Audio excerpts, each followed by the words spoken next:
to come on here. Tell us where you guys are located.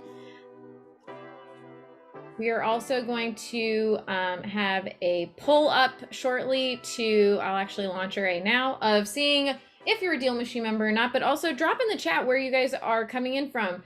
Quick introductions. I am the head of community, I about to say customer community experience. And with me, I have my co-host Dakota Allen, who is our member trainer here at DealMachine.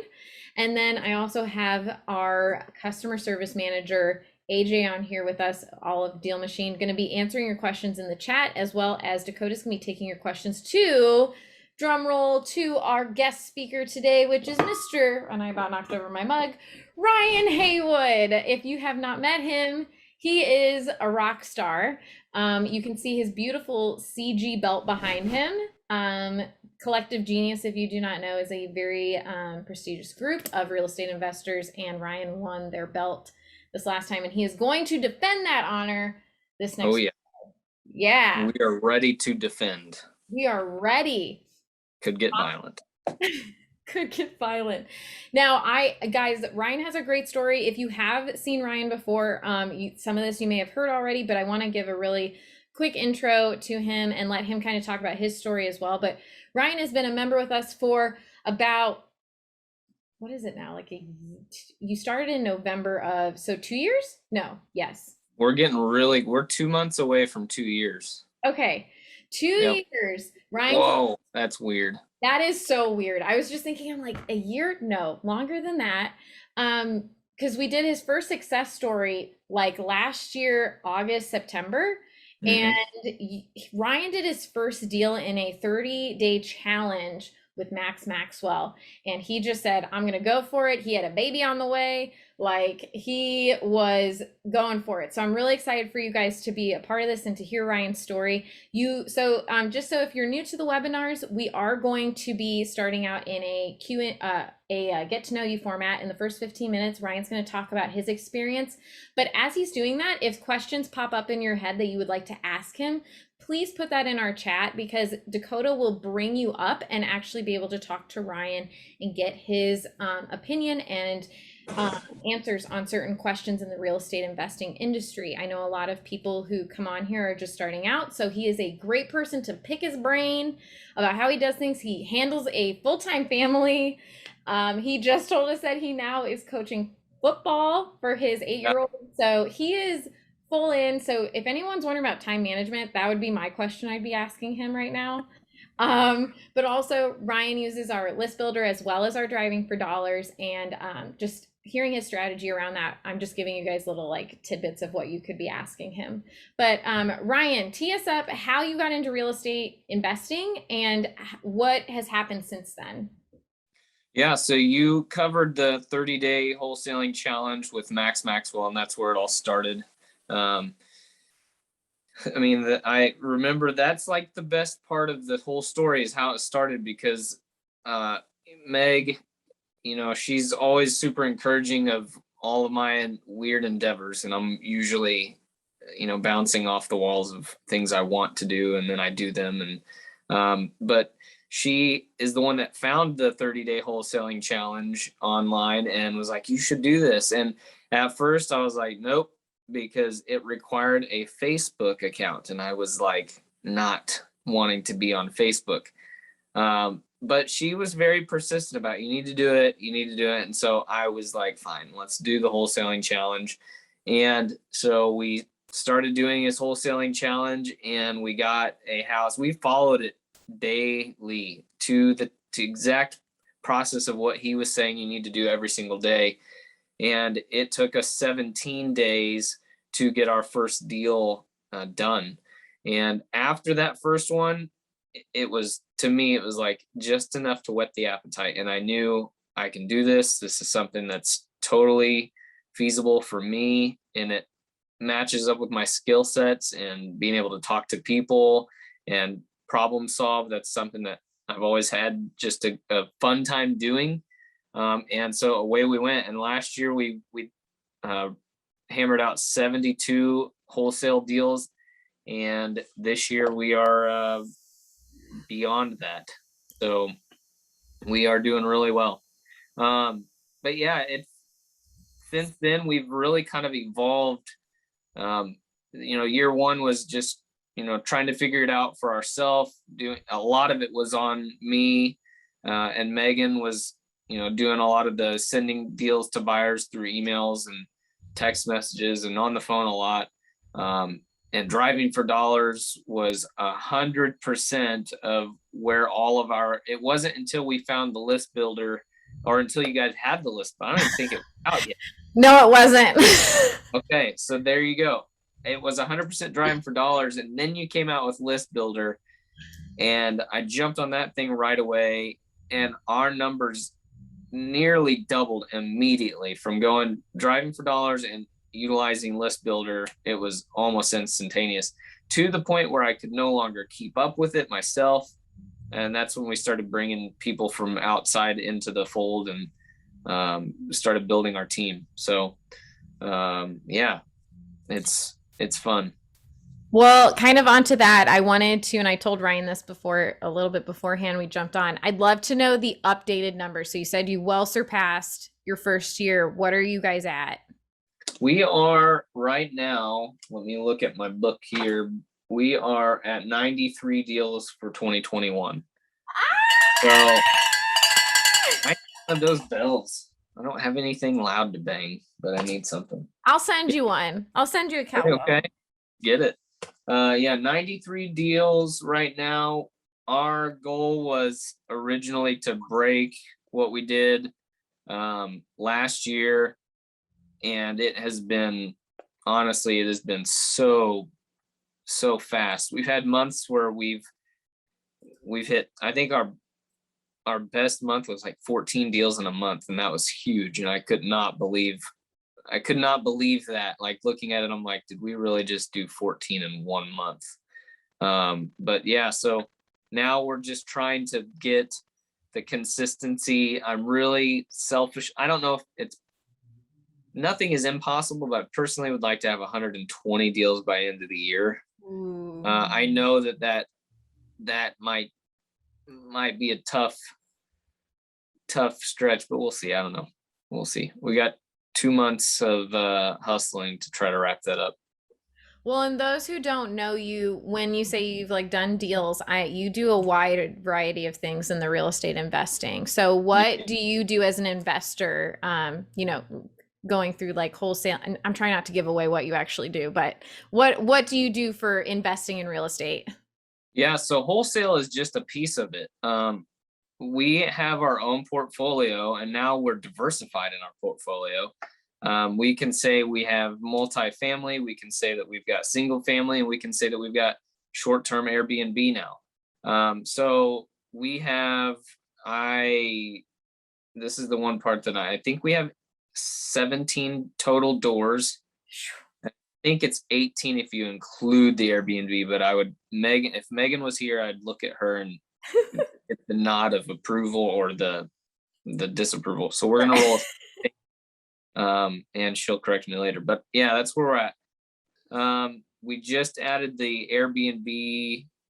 That was in August, and it went live last night. We had our first person stay in it the first day it was live, so that was really awesome.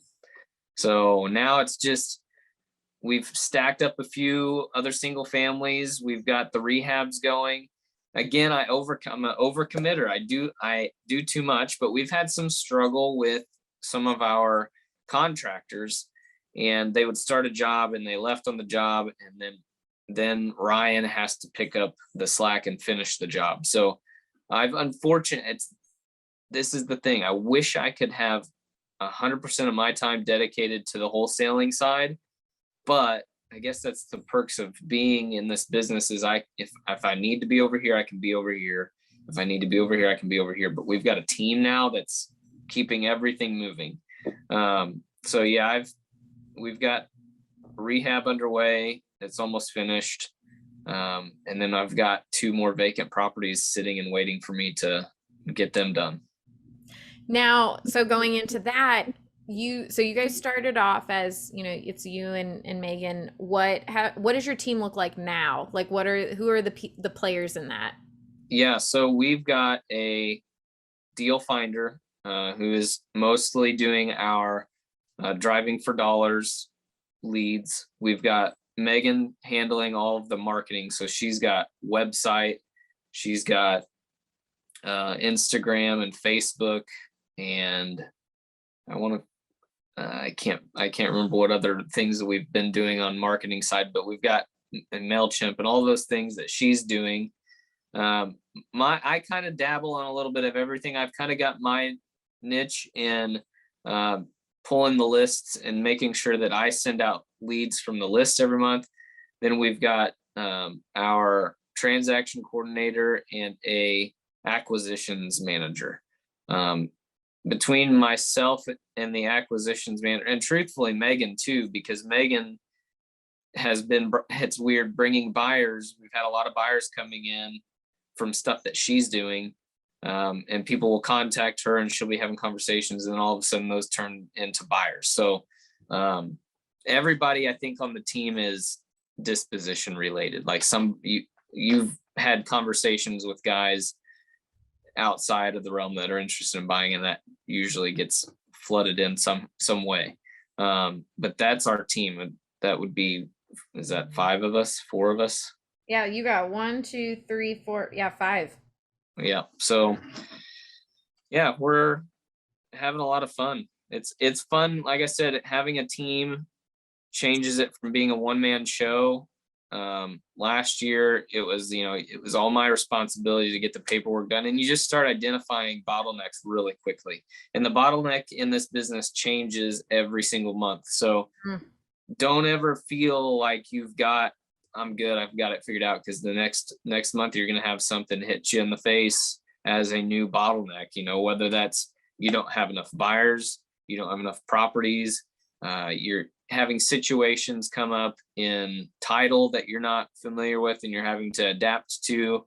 And just so there's so much to learn in this business, and it's ever evolving. And there's a lot of things that, you hear future whispers that you got to be ready to adapt. And that's the name of the game, is just be ready to identify the new bottleneck every single month. So I know that there are some questions about like scaling early on. My question, kind of going into, and then Dakota, we can start bringing people up. But how did you know it was the time to start hiring other people? Like, I know you said there's a lot of bottlenecks, but how did you pick out which part? And like, I guess, when did that happen? Like what part? The interesting thing is that I didn't identify that. I was not the one to say, I need this. I was driving around showing properties with one of my best friends now, who started out as just a cash buyer. Now we play golf every Friday. Aww. And he was the one, we were sitting in front of one of his houses. He's like, man, you have got to hire an acquisitions person. He did wholesale to begin his career. And that's, he was so willing to share the information that he knew of wholesale. And he was the one that identified it and said, you have got to get yourself a transaction coordinator, because that's right now your bottleneck. It's slowing you down from, and he was right. I would come home and Megan and I would be sitting on the computer and we would type up 5 or 6 contracts and send them to the buyers. And then or the sellers, and then we have to send to the buyers. And it's like for 4 hours straight at the end of the day after the kids are down, you're dealing with paperwork. And there just becomes too many things that you're trying to balance. Right. And so that was that. I wish now I can identify at the point that you're doing more than 2 deals a month, you need to have a transaction coordinator. That's my 2 cents. Just take that part off your plate. I mean, that's for a person that has a little bit of time. If you're paying, I think we paid $250 per deal for them to coordinate the transaction. Okay. And that's a good chunk of change for somebody that's only going to spend a couple hours a month doing it. I will say, the more you get deal wise, the more, that's when those situations start coming into play where there's this title issue, and having somebody that's knowledgeable in closing, real estate closing, you just can't give this job to anybody. Right. it's good to have somebody that knows the whole process of closing a deal or is familiar with it. Um, because I'm telling you, ours, she was that I would send it, I would see an email and I'd be like, oh gosh, I have no idea where to even begin. Like, I'm sitting there asking questions. And I'm like, oh, she already dealt with it. I'm like, okay, well, so find somebody that knows real estate as well or better than you that can close those deals out quick. Well, okay, so Jay Acosta, I will get to your question. I just have one more to follow up on that. Where did you find this person? That's a great question. So the guy who identified is also the guy that provided. So So you're saying networking yes, works. yes. Why would anybody not network? It's like it's probably the most fun part of the job is getting to know everybody, and you start working together with other people, and you grow. That's part of the scaling process is the networking process, and then you start like doing deals with people you're networking with, and then the growth starts happening. It's a part of it. So you have to be a networker. You have to be willing to uh, share, and not be, what is the term? I used to think of this all the time. Scarcity mindset has to get, like, you don't have time for it. And the minute that you allow like scarcity mindset to overwhelm you or be, I can't let them into my fold or any of that stuff, it really shuts your business down. But the more that you start talking to other people and the more that you start networking with other people, doors start opening up that you would have not have had known prior to. But it's a natural feeling. So even if you do feel that whole scarcity, I probably felt it a lot just because I'm like, I quit my job. I've got 3 kids to support and a wife to support, and all this is on me.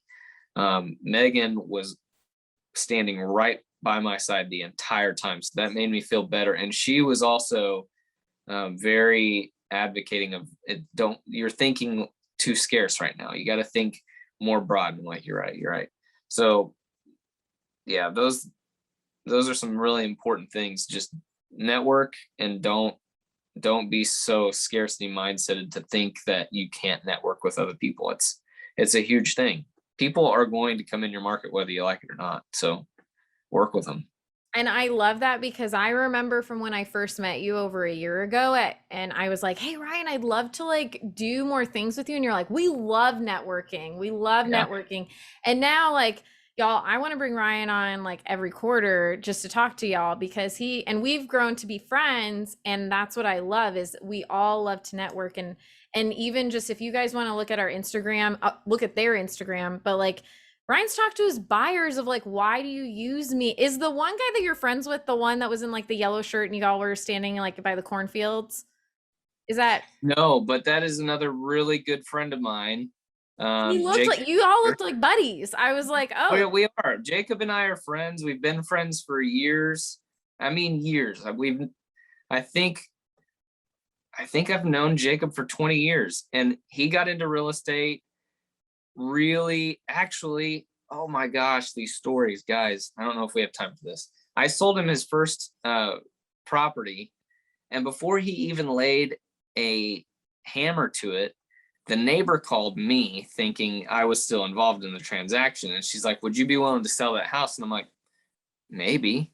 And so I called him. I'm like, hey, would you want to sell that house? He's like, well, I haven't done anything to it. I'm like, yeah, I know, but throw out an offer. And so we were like, we went, I think, twice what he paid for it, and they took it. So then he went and he bought another house from me like a week after that one closed. And yeah, Jacob is a great guy. He's a good friend. that's what But I just a love. lot That's what of people I'm hanging out with are all my investor friends. So, but I love it. I love it. you make some good relationships, man. That's what I'm saying, guys. Check out the highlights we have of Ryan because he talks to his buyers and they were willing. What killed me was that they were willing to talk to you on camera of like why I buy from you. And I love that relationship you've built with them because it's all about relationship building, whether it's sellers, buyers. fellow investors, things like that. So, all right, I will stop. I could talk to Ryan like this forever. Uh, Jay Acosta, what is your question? Hello. Hi, everybody. I don't know if you can hear me or not. Yes, we Nice can to hear meet you, you and you all. have a beautiful background. Oh, thanks. I appreciate it. That was from when we went to Hawaii last year, went to Oh, Diamond Head. It's pretty cool. It's a great hike. I recommend it in case you guys haven't been. have not, and I now will put that on my bucket list. It's definitely worth it. Yeah, worth it, 100%. But I'm new to the wholesaling business. I'm just trying to get educated, and really learn more, network more. I purchased one course through somebody. I'm driving for dollars, taking down lists, creating my own lists, skip tracing different some of those lists, and then reaching out, doing the phone calls. I've got a script, although I don't like to really stick to script. It's a little bit unnatural. It's a little bit kind of fake, in my opinion. It's better to just talk to somebody than it is to really sit there and hi sir, how are you? Are you the owner of it's inauthentic. So my whole experience has just been to try to keep moving forward, keep working at this side hustle. And I guess my question for you, Ryan, is how were you able to scale up? How do you find your first buyers initially? Other than, like, did you do, because I've heard things like doing network at different investor groups in cities. And I live in San Jose, California. So I don't know, there's a lot of people out here, but there's a lot of big money people out here too. So me coming in straight, I'm brand new to this. So trying to find deals out here. I mean, these are $1 million properties, 800,000 minimum. So trying to structure the deal, trying to negotiate behind that, that's all new to me. And I'm trying to see how you went about, I guess, finding your buyers initially, because that's kind of the next thing that I'm trying to look forward to, and trying to look, and trying to see whether you're doing hard money lending or whether you're like, how I understand that, like, the wholesale is only one part of your portfolio now, that you got multifamily, you got single family, you got Airbnb. In fact, this is a hot market back here for Airbnbs. I went there, July, and looked at a property. I've already got one rental in San Antonio, doing well. And I'm looking to kind of increase my own portfolio. So Jay, I think that for me, that was like probably the most intimidating piece of the wholesaling. The whole beginning of wholesaling to me was, I think I can identify a property, and I think I can get the person to agree to sell the property. How am I going to sell it? That was, to me, the most intimidating thing. And I went to a couple seminars, and I remember that question being asked to another big name investor or big name wholesaler. In fact, after the seminar was done, I went up to him and I said, "How do you find buyers?" And his first reaction was, "That's the easiest part." And I agree with him. It is the easiest thing to do. But it's also a very time consuming thing. I'll say this, there's some people out there that have lists and lists and lists and lists of cash buyers. But for me, what has been the most effective is building relationships, really strong, good relationships with investors that are willing to close deals and that are good at closing deals. How I found them, going to these events, real estate groups in your hometown. You can find them. I mean, if you go, I don't know what your market is like, but if they have a Facebook page with investors, you can find investors through there. You can find investors through Instagram. I I don't honestly know how we found all of our investors, especially the ones that are the repeat investors. But I do know that there's so many outlets and so many avenues to do it. I agree now, looking back, I'm like, it is the easiest part, but it's the most daunting and scary part, because it's like you got a property under contract and you want to get it gone quickly. And having somebody there that's going to trust you and without knowing you're a wholesaler. And honestly, that to me was that was just a hard thing to do, is convince somebody to work with you who's never worked with you and knows nothing about you.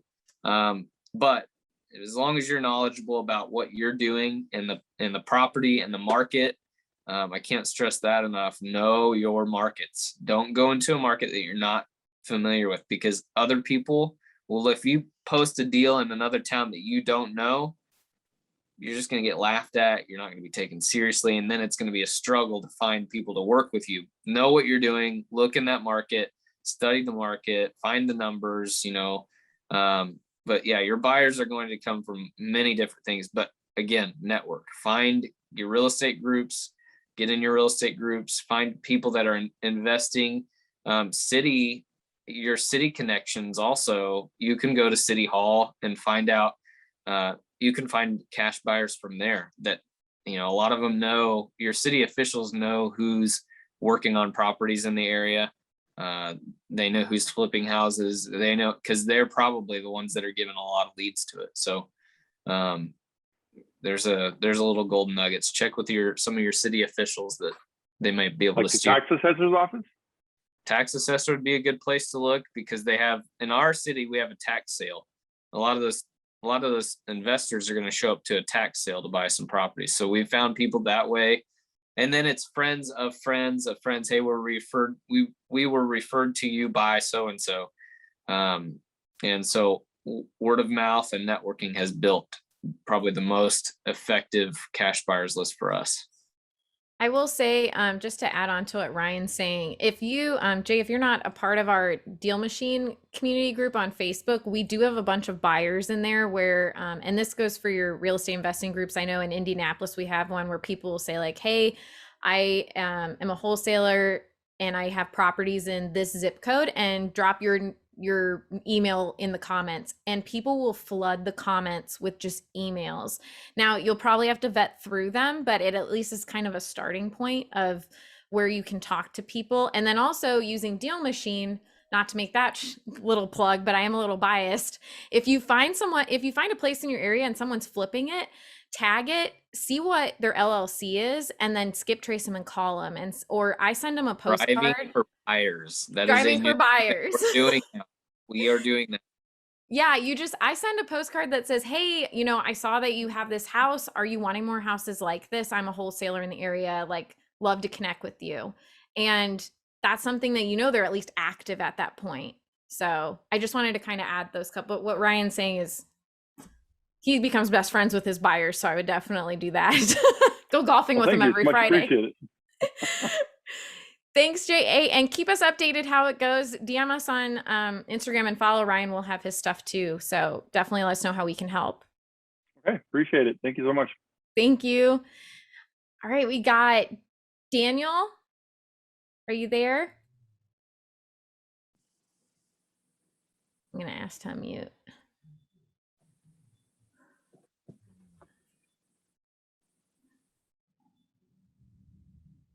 Dakota, do you have Daniel's question up? I do. So his question was, how many hours a day do you devote to cold calling, to marketing processes? Well, when you have a team, I'd look less at the number of hours that we work, and we set goals per month. And my motto is, let's hit the goals. I don't necessarily care if you work one day that's 10 hours and you hit all the goals, or if you want to spread it out to where you're doing an hour a day to hit the goals. Me personally, I think I spend way too much time working, because I'm doing so many different things. Today I drove for dollars just for fun. And and doing rehabs on a house and all those different things. But I think it's good. Consistency is the biggest thing that I've always said.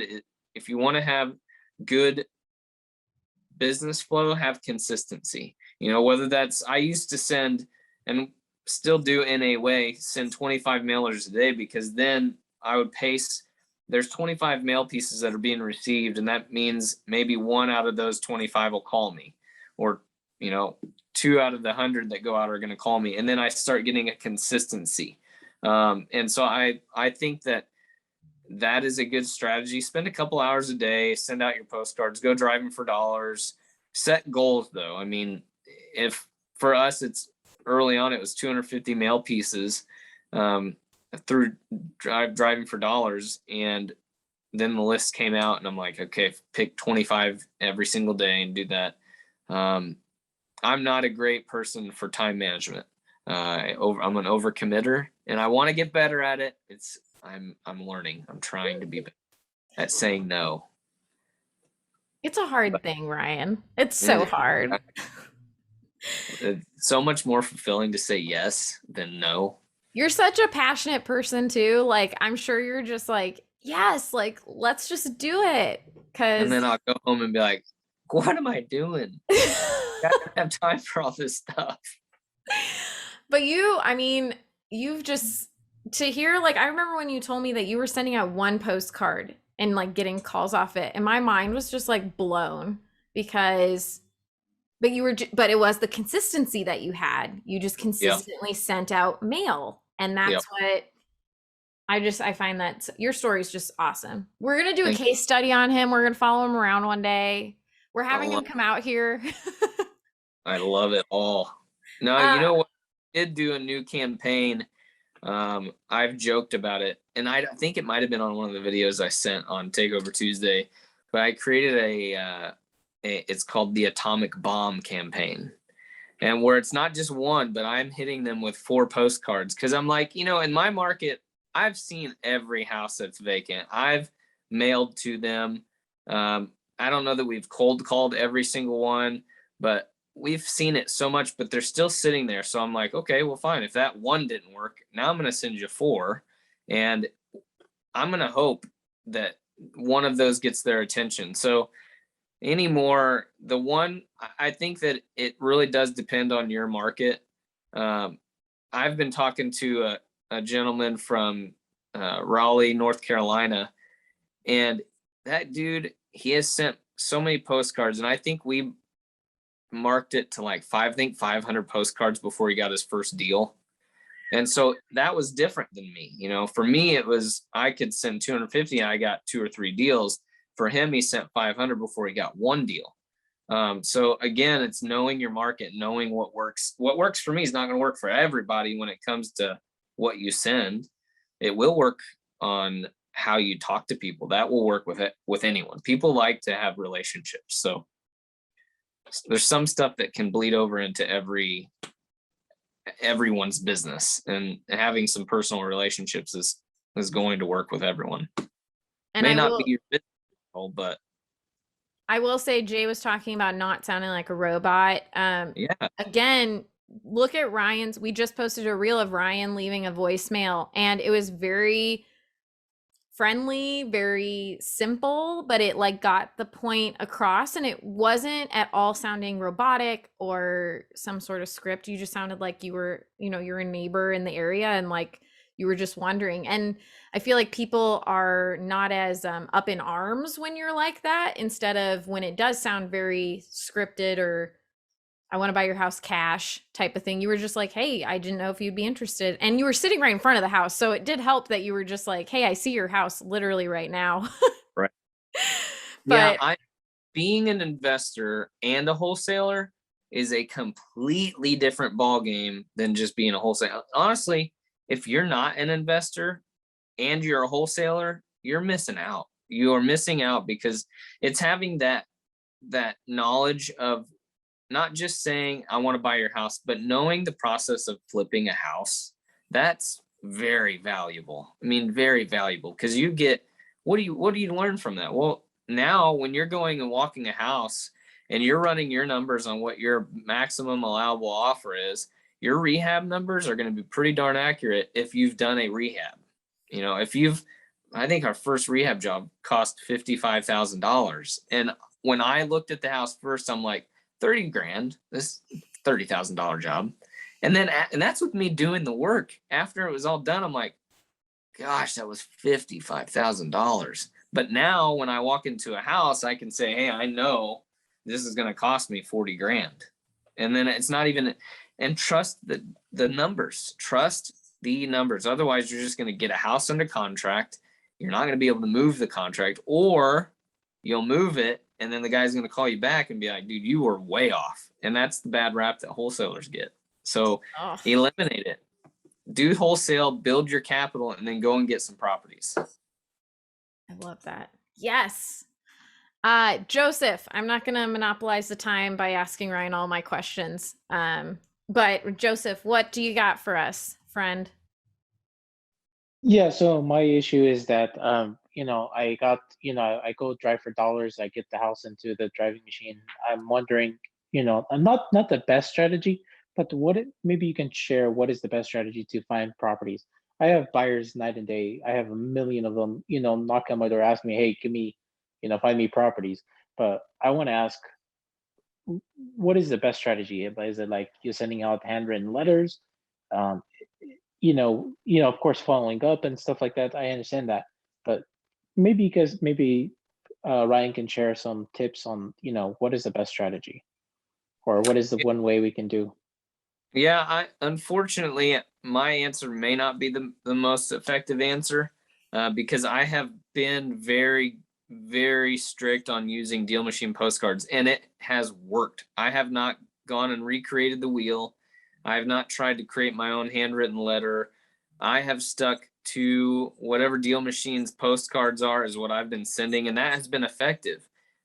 Identifying properties, I mean, obviously that's going to be market specific as well. If you're in a position where your market doesn't have a ton of properties available, then it's going to be hard to find them.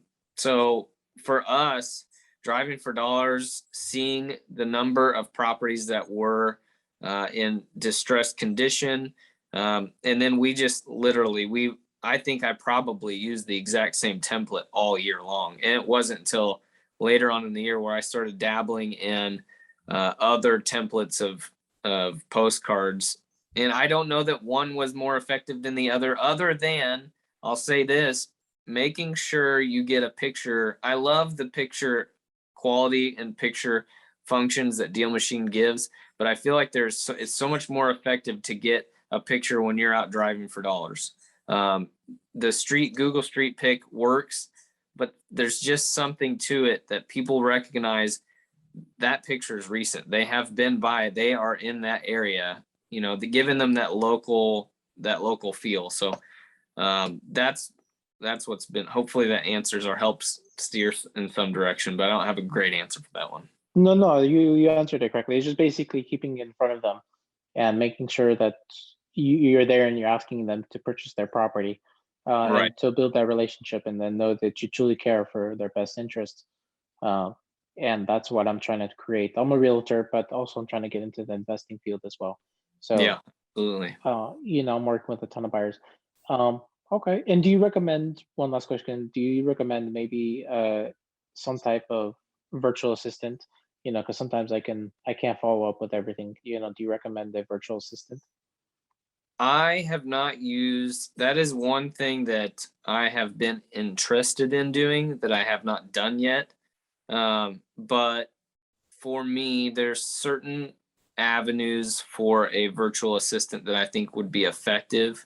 I don't think cold calling for my business and what I desire for Heritage Home Investments, I don't want a VA that's not right here with me, because I want, one thing that we've identified, people want to know that you're local. I get that question so many times, where do you live? Well, I live right here. So I've grown up in this town, so I know everything about it. And that disarms them, that puts their nerves at ease. And so I think VAs are probably effective for a lot of other people. And I want to use, I'm not against the idea of a VA. I'm open to it very much so. I just want to have them doing things that are not related into the relationship part of wholesale for us. Oh, no, I apologize, and maybe yeah, correct, and I agree with you. I was talking about like maybe the letters, the follow-up letters, and or maybe just keeping track. Yeah, yeah. I think again, I think that could be a very good piece for a virtual assistant to play, is the tracking and in those letters. I think that could be a very good role. Okay, cool. Thanks, Ryan. Appreciate it. Absolutely. Thanks, Joseph. Let us know if we can help in any way too. Definitely, if you do hire a VA, I'd send them to our YouTube channel to know more of like the admin side of things. That way they feel a little bit more comfortable. So just let us know if you have any questions with that. But you're going to get that deal.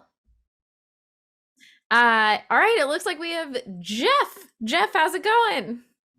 I'm great, guys. Thank you for letting me join and ask a few questions here. Of course. So we work out in California and we deal mostly with mobile homes, generally in parks. And I had written DealMachine a few weeks ago when I had heard of it, about using DealMachine to find mobile homes on land. And I guess my question to you or anybody, AJ or Ryan or whoever, is when you go into the app, what is the process that really differentiates DealMachine from, say, me running Google ads or Facebook ads? Like, when you're using it, I guess the better question is, how do you target exactly who you want? Like, okay, I'm looking at this criteria. I think these people, I think I understand the follow-up, right? DealMachine's kind of leading you in who to look for. And then later it's postcards, it's cold calling, it's door knocking, it's whatever, right? But when you're using the app, like literally you log on, what are you looking for? You know, how do you target somebody that you go, okay, that's a good lead I want to go after? Ryan, if you want to go first, or I have my criteria too. Yeah, I've got a couple things that I could point out. For me, picking out the criteria on the list builder would probably be, because driving for dollars, I can say, hey, that house looks, abandoned. That house has tall grass, that, roof, all the things that I would look for. But for us, criteria wise, on the list builder, I can pull it from just vacant absentee owners, and it automatically is going to give you a whole ton of potential leads. I'll look through, usually I look at the pictures of what is in, like what it pulled up from that. And sometimes it'll pull like Petco's building accidentally, or, I've seen, other vacant buildings that used to be Dick's Sporting Goods. I'm like, well, that's not what I'm looking for. So I'll look through that list and just make sure I weed out the ones that I'm not looking for. But it usually is pretty spot on, allowing you to pick the criteria that you want. And then even then, after you get that list, you can filter it down by making sure it's a single family home, or if it's vacant or occupied, you can do so much with it. So I'm not as knowledgeable in the mobile home I've never had to find mobile homes. There's not many here, so not as knowledgeable on that side of it. I will have AJ or Jeff, if you want to reach out after. We have actually, and his name is escaping me, but he focuses just on mobile homes and he only gets them through DealMachine. And we had a success call with him breaking down things, and he would just find them. And by I personally use the highlight feature when I'm driving for dollars, just to know kind of like hot pocket areas of things that I'm looking for. Cause I look for like houses sold over 5 years plus, absentee owners. And if there's like a pretty heavy area, I'll kind of drive in that certain area a couple times to see if there's anything else. Or even just sold within the last 3 years too. I kind of reverse that too. Cause if it's like, if there's a lot of houses being sold in that area, I want to find the worst one on that block of why it's not being sold. Those are kind of what I use for the highlight feature. And then list builder, like Ryan said, I kind of do the same thing where it's vacant absentee and I just draw over a certain area. But definitely want to send you that video though, because I think he would help you a lot in kind of that certain niche of the mobile home parks. Because I think he has at least 3 maybe mobile home parks that he's got. I watched with Jack Yen, right? I think yes. Thank you. Yeah. Yeah, and I'm happy to connect you guys as well if you want to be connected through email or whatever. Yeah, that'd be awesome. I actually reached out to him after his video and didn't hear back from his website. So if you could, that'd be great. I'll throw my email down below or something, and I'd love to hear from him. So Awesome. thank you guys. I appreciate it. Of course. Absolutely. Troy, what is up? How's it going?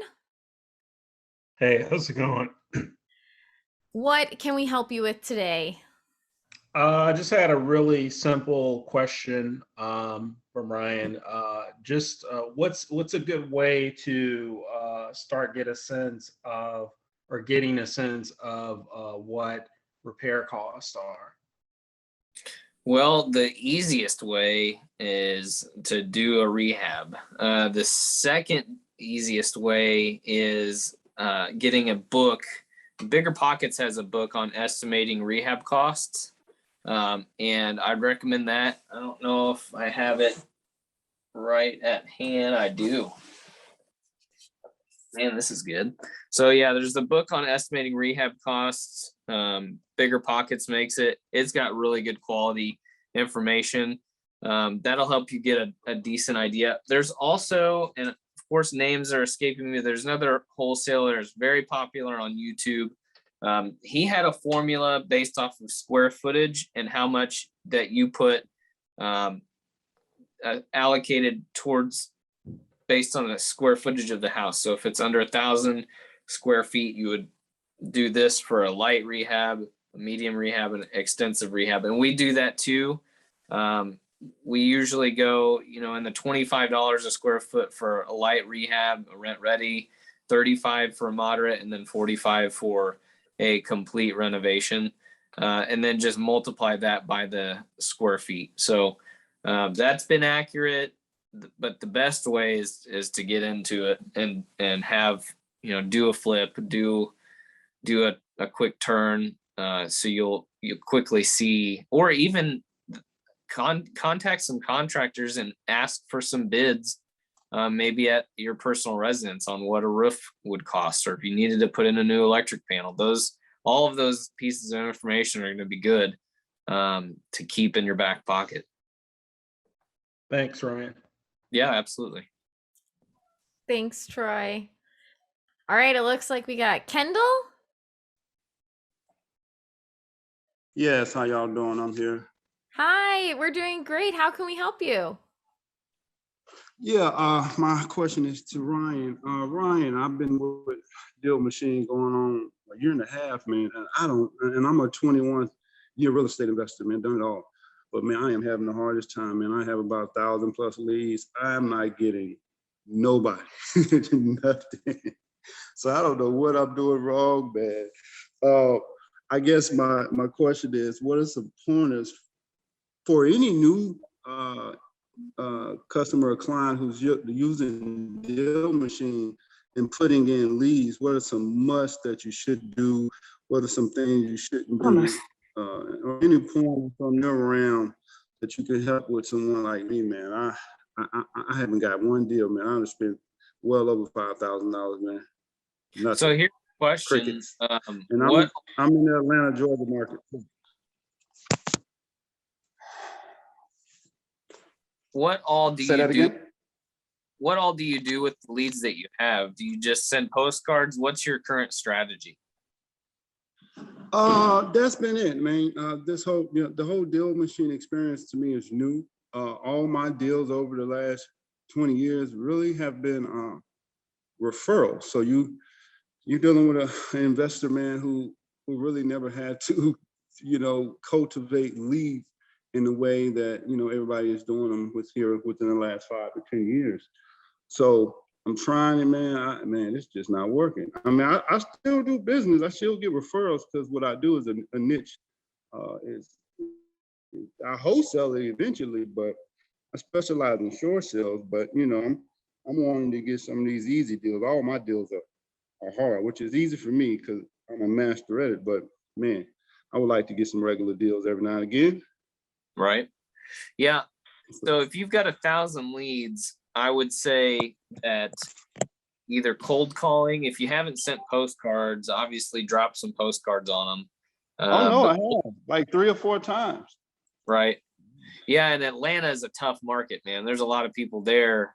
I can't even imagine trying to get a deal in Atlanta. That's a very aggressive market. So I personally would run the route of cold calling, which is, yeah, it's going to take you a lot of time, but pick up the phone, skip trace them, call them. I mean, that would be what I would in a market like that. That's what I'd be doing. Okay. I have gotten one of those dialers in calls. So okay, man, I'm gonna try that. What market are you in? We're in the city market. Man, I got family It's also too. competitive. I mean, we've seen so much more activity in our market in the last year, and I think that's probably everywhere. I think that it's just the lay of the land right now. And again, it kind of goes back to building those relationships. And it sounds like if you're in it, as long as you've been in it, you've got some relationships.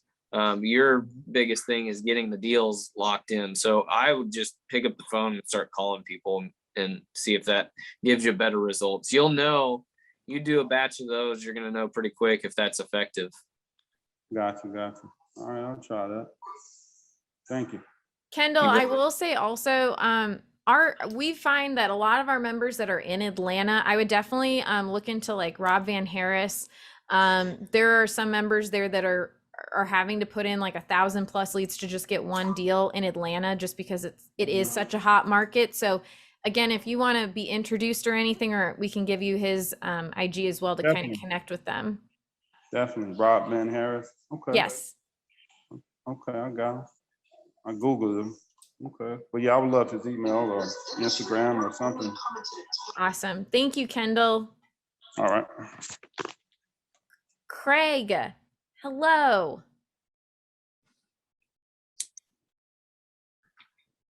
Oh, hold on. I'm going to ask to unmute you.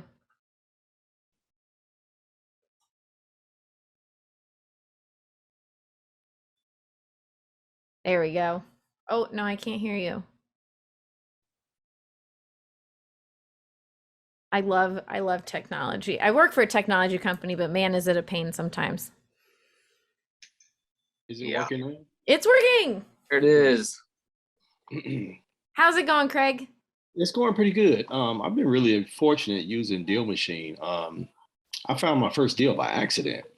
I had been driving for dollars and I had built a list of about 40 houses and I wasn't exactly sure how to start a campaign.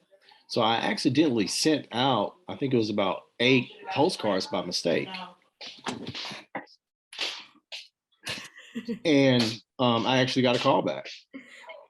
So I was fortunate enough to find a lady who is interested in selling a property, but she owes about $4,000 in back taxes on the property. And I'm not sure exactly how to manage this. I think it's a good deal. It's near a college. It's only about a quarter of a mile away from a college. It's a 2-bedroom. It's 1,000 square feet, but I think it could be converted into a 3-bedroom based on the square footage. You know, the older home type. It was built in 1929. But I'm just, you know, I'm kind of confused about what do I do? How would I structure a deal where the person owes back taxes on it? She wants about $17,500 for the property. She owes about $4,000 in back taxes. And I'm trying to figure out, you know, what's the best way to do that?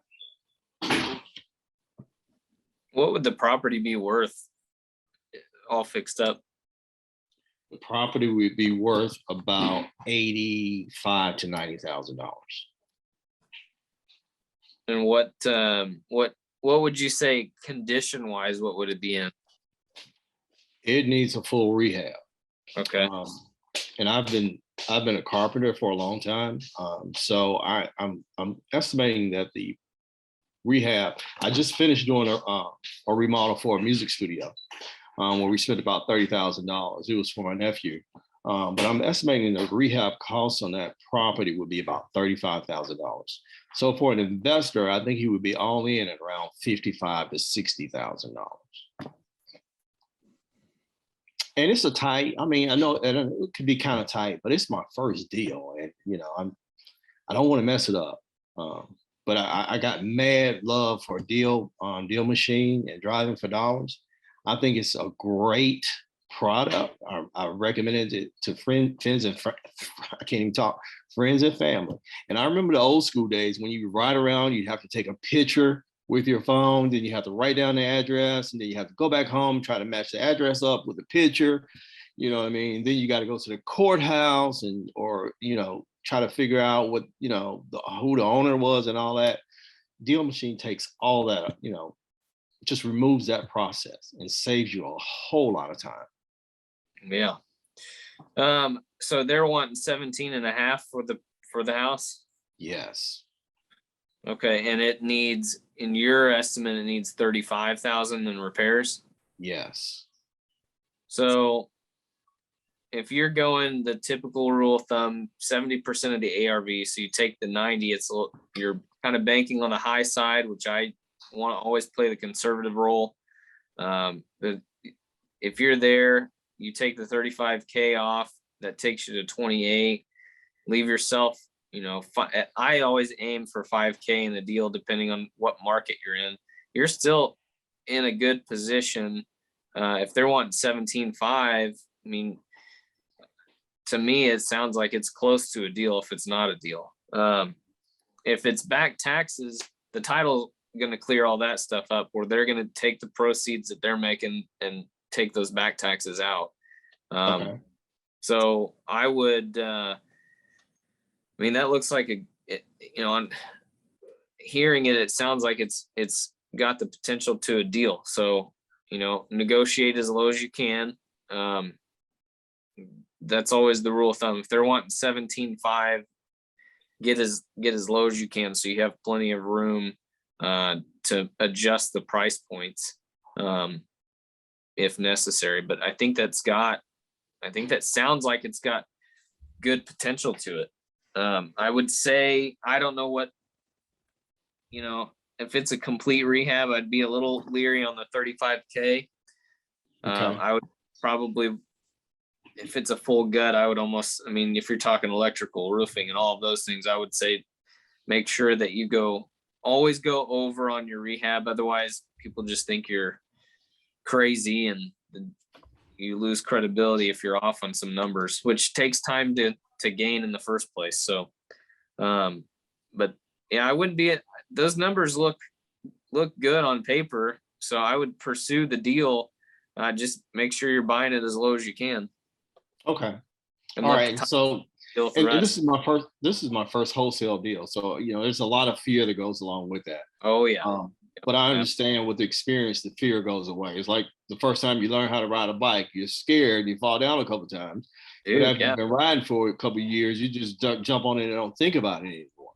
Yeah, and that's kind of where I am. I'm just trying to move past that first deal fear, type of thing. And I'm just overthinking it too much, maybe. But I'm gonna go ahead and move forward. What market are you in, Craig? I'm in the Greensboro, North Carolina market. Okay. Nice. And there are like 6 colleges in this area. There's North Carolina A&T, there's Winston-Salem State, there's UNCG, there's Bennett College, there's High Point University. So this area within a 30-mile radius has got a ton of colleges. And one of my neighbors, actually, he's a realtor. One of my neighbors sold their house because the parents died, so they had to divide it up. And a realtor bought the property and turned it into Airbnb. And I'm thinking, you know what? In this neighborhood, he might do okay. But lo and behold, was I truly surprised, because his Airbnb over the past 6 months has been rented out every week almost. Oh. He does not go more than about 3 days without somebody else moving in. And I've gotten to be good friends with him too. And he's a potential buyer, because I told him what I was doing. I'm just starting out as wholesaler. And he said he would be interested in me possibly bringing him a deal. But I got to lock this first deal down first. And I don't want to make any mistakes, because I know in this business, mistakes can be expensive. Yeah. But don't be afraid of the mistakes. They're going to come, and there's always a solution to them. So if the deal's a deal, lock it up, find your buyer. Okay. All right, guys. Thanks a lot. I appreciate it. Hey, I want to let you know that the Deal Machine has a lot of mad love for you too. So definitely let us know when this gets locked up because it is going to get locked up. Okay. And then we'll ring these nice little bells for you and get you some swag. Where should I post that? How should I let you guys know? DM us on Instagram, and Okay. myself or Dakota will be on there, and we'll set up an interview and get you on the YouTube channel and everything. Okay, great. I look forward to doing that.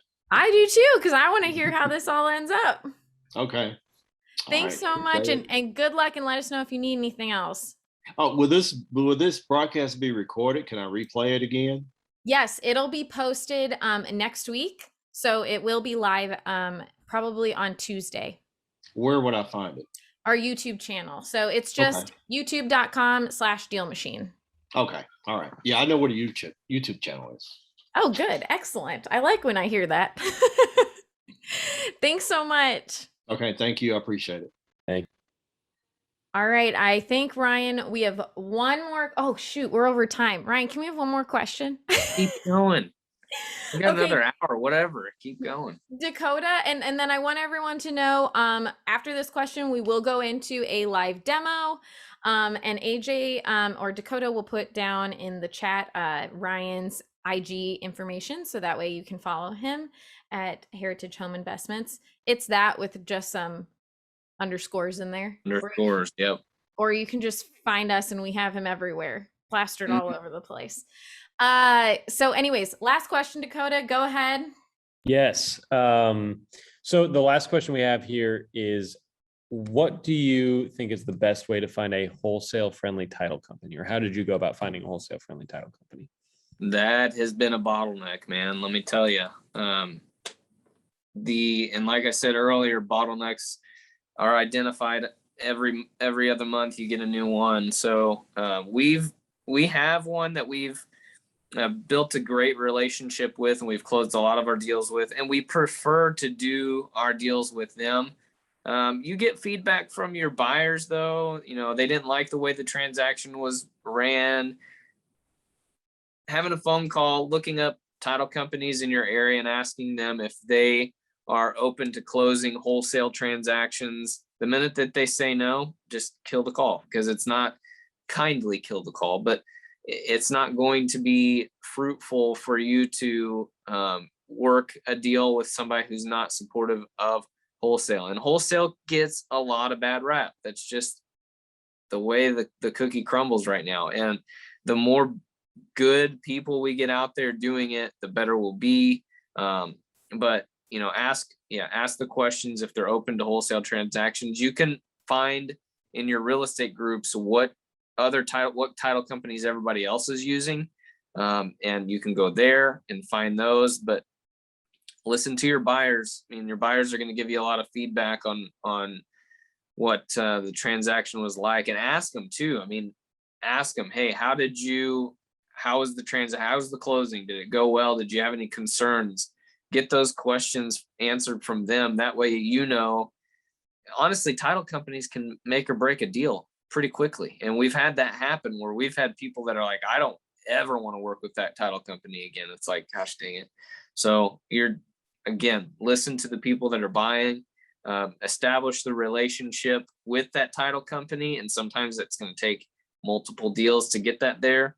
But it can happen. It'll work. Everybody is usually willing to share who does their deals. So just go out and look in your real estate groups and call around. That's awesome. Thank you. Absolutely.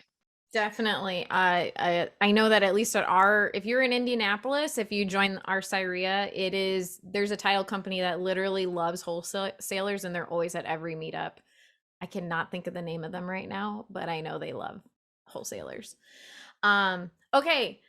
I want to thank Ryan so much for being on here and answering questions. This replay will be on our YouTube channel on Tuesday, but if you're like, man, I really love Ryan and I want to see more of what he said, we have a whole bunch of videos on him. If you just look him up in our channel, where you can literally see him from his first success call all the way through, which I think is really amazing. But Ryan, thank you so much for being here. And I know we're gonna have you out here, so we'll be able to do more actually meet in person. At least I have not met you. I know Josh Johnson has. Yeah, you missed out. I know. I'm You really missed- sad. And Josh and I got our picture together. trust me, he put Holding it this piece of metal here. he put it in our team chat, and I was just like major, just feeling very left out, very jealous. But you know what? You're the first person I ever saw that worked at DealMachine. So that's some sort of bragging right of, I will you hold can that say- torch very Yeah. high. Yeah, you should.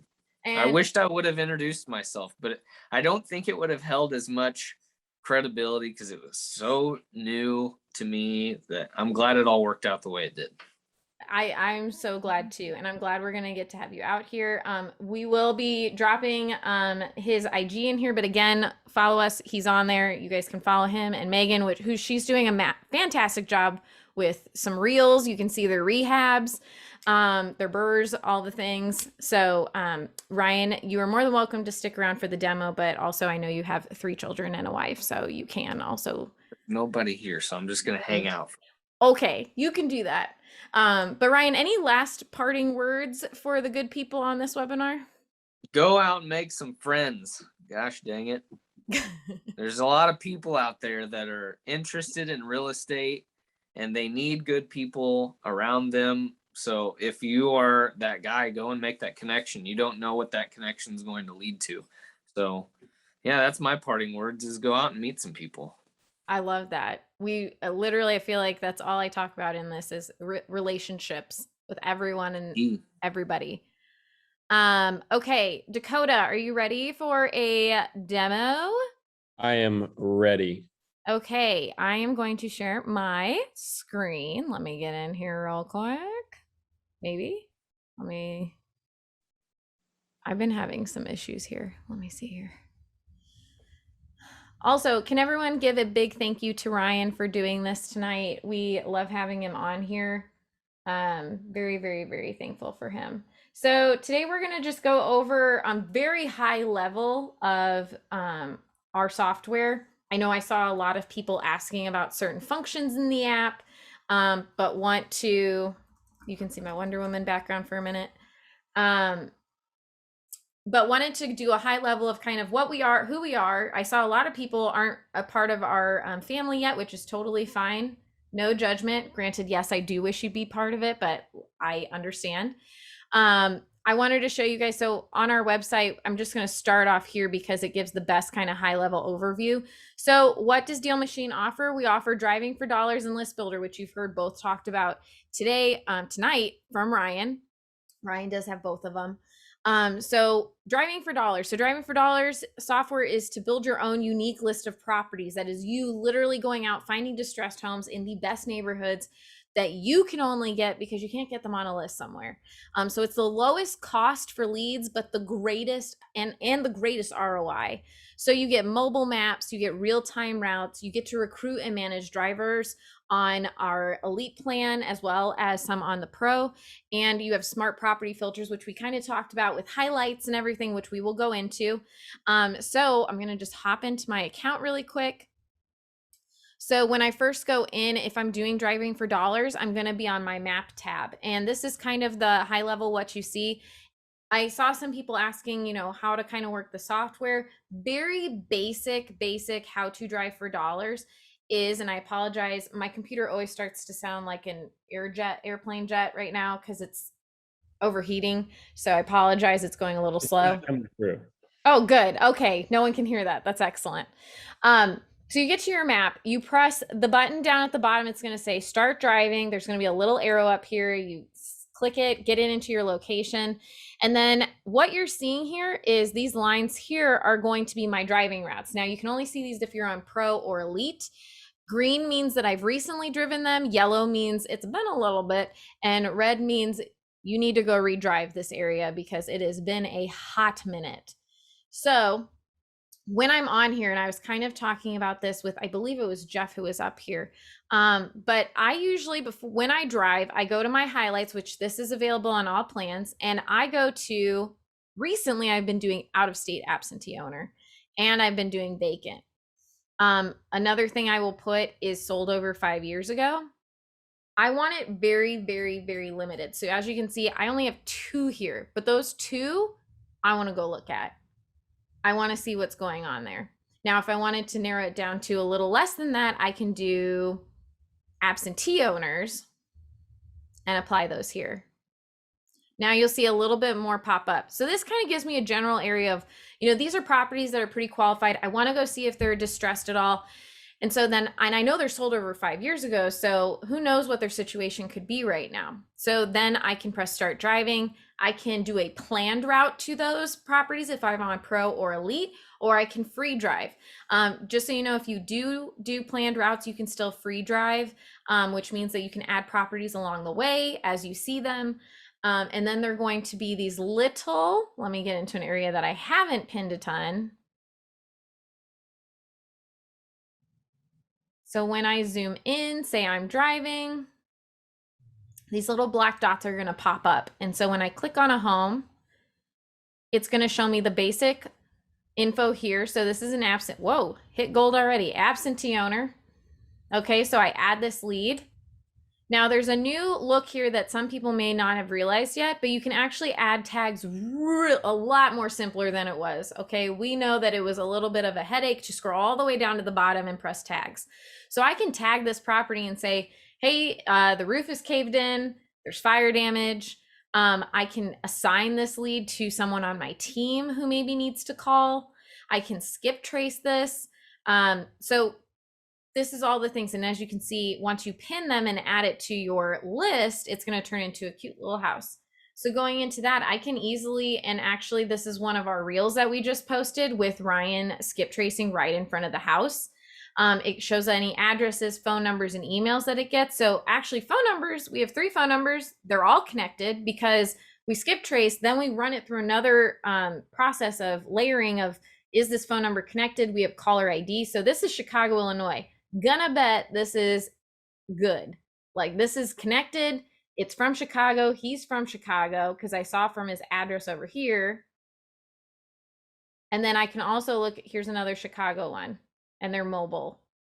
So it shows all that information there. Now also what you can do here, and this kind of goes into our leads list, is we have an add-on called comps, which shows you comps for the properties in that area. And you can filter that for how far you want to look to how small you want to look in that area of, square footage, bedrooms, bath. Maybe you have a buyer in that area that's looking for this specific thing. So you want to see what other properties in that area for that specific property type. And you can click and unclick, and we have a little calculator here that you can do.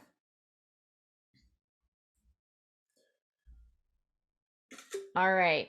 And then let's go back to our leads list. So leads list is where all of our leads are going to be. Dakota, do you want to talk a little bit about this? Yeah, so basically this will act as like your CRM, right? So you'll see all the leads that you've added along your drives, and you can click into them. When you click the view lead button, you're going to see that same information that Elise had just shown you from the map tab. So you can see the owner type, the owner's name. You can add it to a list. You can add custom tags. I did see a question there. I did want to answer it. Sandy, yes, it is. The highlights is available for the basic membership. So yes, it is. But so you'll scroll through. You've got all of your data points that you can check on the property, custom fields for professional and elite members as well. You can start your mailing campaigns as well. You can see which one is your default mailer and go through all of that. Getting additional views and taking photos as well. So if you wanted to upload photos after you've been driving, you can do that. Or if you forget one, or if you go back, whatever the case might be, you can increase the size of the photos in the sidebar there, which can help if you do have people driving for you. That can help when you're, having your meetings with them to go back through and say, okay, hey, maybe on the next property or the next bunch that you do, adjust your photos this way, or maybe I'm looking for this type of property. You can always see your comps from this view as well.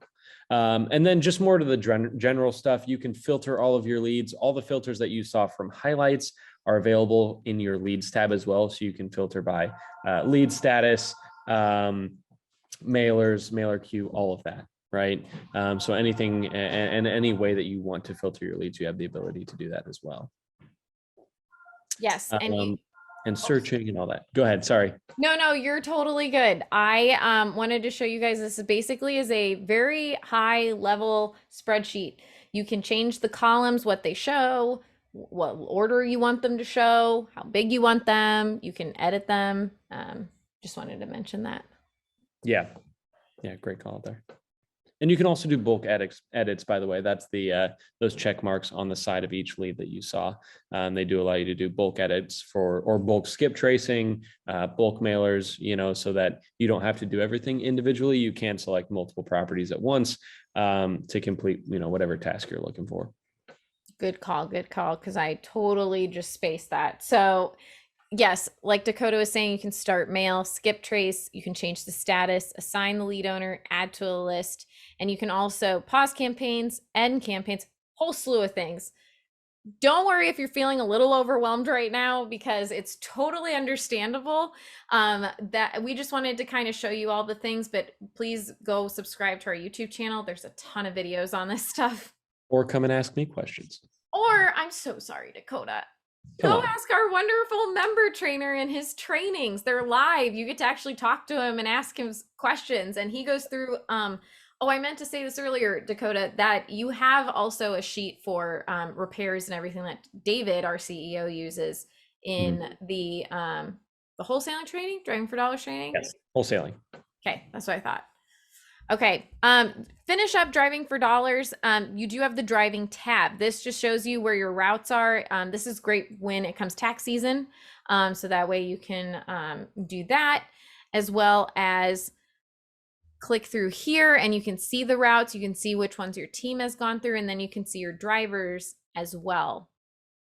So going back to this, our other thing is List Builder. List Builder, very, very simple.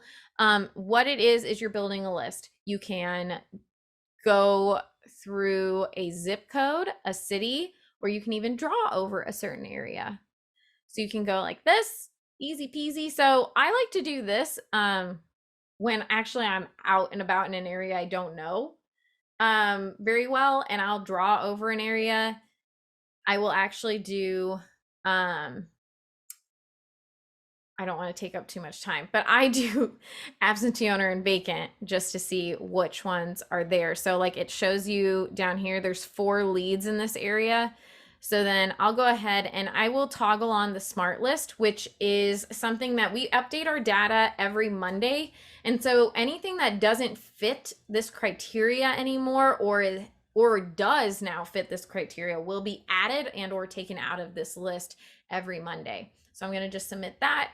Now, if you do build a list organically, you can still organize your driving for dollars leads and have them in here just to be organized, okay?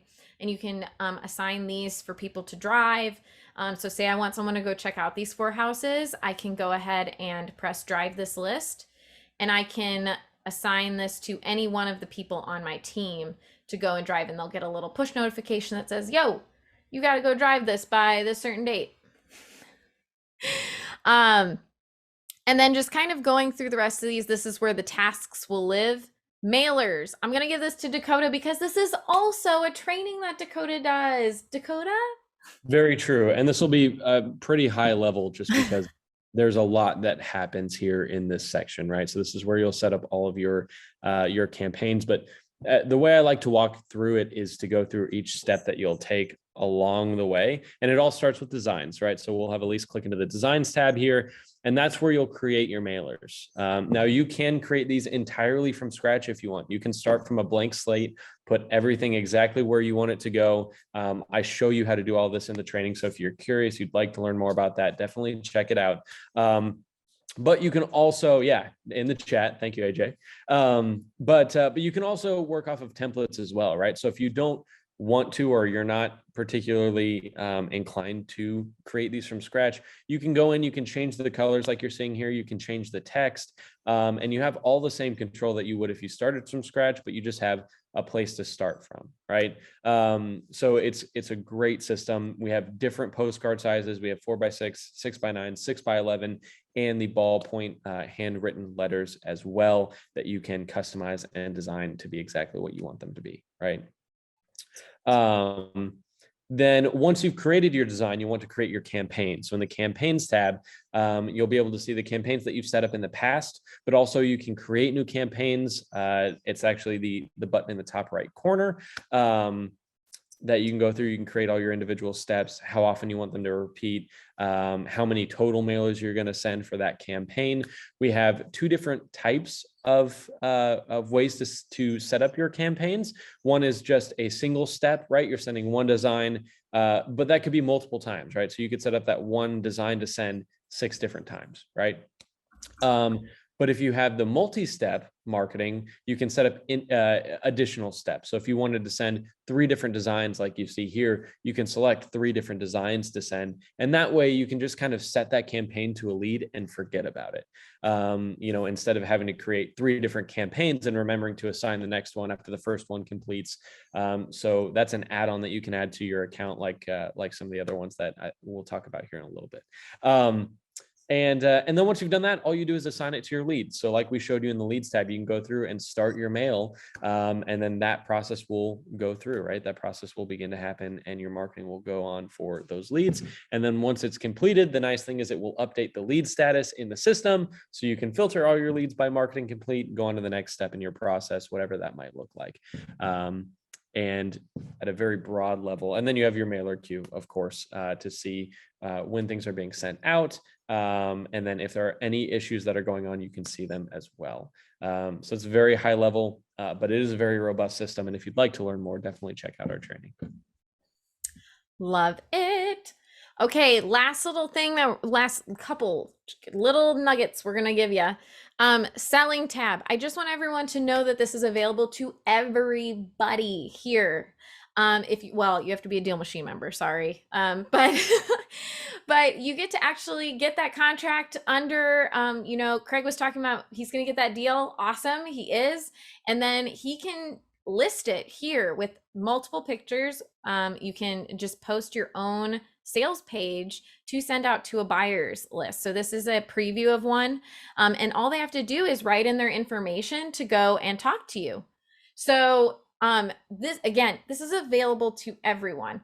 So you get that first contract under, put it in here, send it out to some of your buyers and be like, hey, didn't know if you'd be interested. Check out this deal. They can fill out all of this. And then guess what? You go back and the next day you can look in your buyer's messages and see who actually wants to buy that property, and you can contact them through the information they filled out. So really, really, really cool. Last little thing, there are some other things in here, but again, we know that this is a longer webinar, but settings has so much to offer. Dakota, what would be the main things you'd want to point out in settings for people? Yeah, so I always like to point to plans and add-ons, right? That's how you'll check what plan you're on. For Driving for Dollars List Builder, that's where you can also add on any of the additional things that we offer, like you can add on campaigns, which is what I talked about, that multi-step marketing process.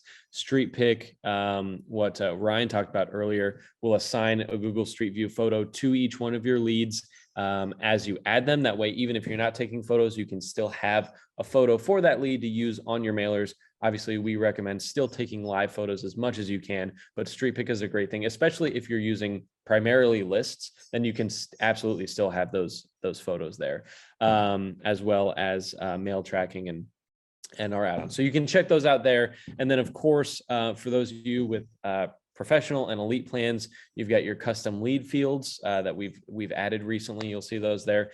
You can go through and create certain lead fields for things that you want to track specifically that we might not have directly within the CRM. So it does allow you to add those, and then lead statuses as well. For our elite members, you can create new lead statuses and reorganize them for, you know, your different steps that you take throughout your own acquisitions process, right? And of course, import list as well. You can access that from here too. I think those are the big ones. That was great. Last thing, help and support. We have a wonderful support chat right here that you guys can talk to. They are around. They answer under 5 minutes. Look, there's a wonderful Ryan Haywood right there in my messages. But AJ and our wonderful team will be there to help you with any technological issues you may be having. We have instructional videos by yours truly and Dakota and some of our other team members to talk you through tutorials, live trainings with Dakota that you can access, and then our updates. We do updates every 2 weeks. This helps you stay on top of, oh my, I just hit my mic. Stay on top of what's coming to DealMachine, what things have been changing. So again, very high level, but definitely sign up for one of the live trainings to really get a deep dive into this. Dakota, do we have like some pressing questions? I don't have my chat box up right now. Not that I've seen. I think AJ's done a great job. We should all give a round of applause for AJ. AJ! Good job in our webinars and with our support team. But let me just look through real quick here. Let's see. So Stacy had a question for contracts. Join the wholesaling training. We go through contracts, purchase agreements, assignment contracts there. So we just don't have time to cover it today, but I'm happy to go through it during our wholesaling training, and that is always on the agenda. And looks good. Oh, how much is the street pick out on? $20 per month. Oh, AJ got that one too. He's just on it. $20 for all of our add-ons a month. Yep. Just so everyone's aware, we try to keep it very easy peasy. Okay, well, thank you all so much for joining this webinar. I'm going to stop sharing this so I can kind of be back here. But I want to also give a huge thank you to Dakota, AJ, and again, Ryan for being here. But I hope you all have a wonderful evening. This replay will be live next week. So go subscribe to our channel so that way you get the little notification. And it will also be timestamped so that way you can get to the certain parts you're looking for. But yeah, everyone have a wonderful evening, a safe weekend. And as always, as we say here at DealMachine, if you watch anything, happy deal finding.